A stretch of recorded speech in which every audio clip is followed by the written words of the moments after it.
Highway दुल्हन का श्राप इंट्रो 1 मिनट। क्या आपने कभी सुना है एक ऐसी कहानी जो सुनते ही आपकी रातों की नींद उड़ा दे? ये कहानी एक श्रापित दुल्हन की है जो मौत के बाद भी अपना इंतकाम लेने के लिए जिंदा है। हर उस दुल्हन का शिकार होता है जो रात के अंधेरे में उस हाईवे से गुजरने की हिम्मत करती है। क्या आप इस रात उस हाईवे पर सफर करने की सोच रहे हैं?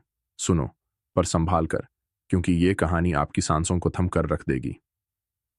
कहानी 3 min। 3 साल पहले एक शादी का बारात एक सुनसान हाईवे पर जा रहा था। दुल्हन कविता खुशी से भरपूर थी, लेकिन रात के 1 बजे उनकी गाड़ी का टायरे एक अजीब से मोड़ पर पंक्चर हो गया। वो मोड़ काफी बदनाम था, लोग उससे शैतान का मोड़ कहते थे। रात का अंधेरा, पीपल के पेड़ की छांव और हवा में एक अजीब सी बस गंध थी। कविता और उसके पति नीरज गाड़ी से बाहर आए और तभी एक अजीब सी ठंडी हवा चली। पीछे से एक भोजपुरी गाने की हल्की आवाज सुनाई दी, लेकिन आसपास कोई नहीं था। अचानक से कविता को एक सेफ्ट सरी में औरत दिखी जो पीपल के पेड़ के नीचे खड़ी थी।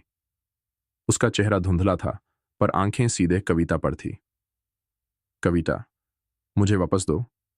उस औरत की आवाज खौफनाक और गूंजती हुई थी। नीरज ने कविता को खींचकर गाड़ी में बिठा दिया और दोनों भागने लगे।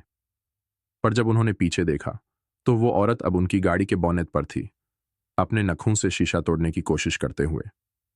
उसका चेहरा अब सफ नहीं बल्कि खून से भरा हुआ था। तुम सबको मार दूंगी, यह मेरा श्रापित रास्ता है, वो चिल्लाई। गाड़ी अचानक बंद हो गई और कविता की चीखें रात की खामोशी को चीर रही थी। तभी नीरज को एक हवेली की रोशनी दिखी जो हाईवे के साइड पर थी। दोनों वहां भाग कर पहुंच गए, लेकिन हवेली अंदर से बिल्कुल खाली थी। दीवारों पर पुराने खून के निशान और ऐसे फोटो लगे थे जिनमें दुल्हनें रोती हुई दिखाई दे रही थी।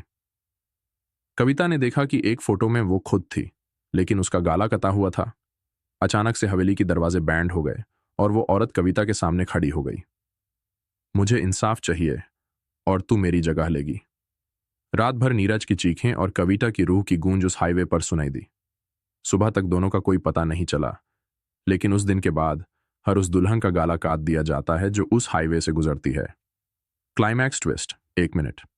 लोग कहते हैं कि कविता अब उस श्रापित औरत के साथ मिल चुकी है। रात के 1 बजे जो भी दुल्हन हाईवे पर होती है उसका गाला काट दिया जाता है और उनकी रूह हमेशा के लिए उस हवेली में बैंड हो जाती है। आज भी उस हाईवे से गुजरते वक्त लोग पीपल के पेड़ के पास कविता और उस श्रापित औरत को देखने का दावा करते हैं। आउटरो, क्या आप कभी इस हाईवे से गुजरना चाहेंगे?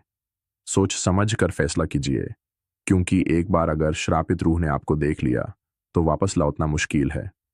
अगर यह कहानी आपको दरवाही लगी तो वीडियो को शेयर करें और लोगों को इस श्रापित हाईवे के बारे में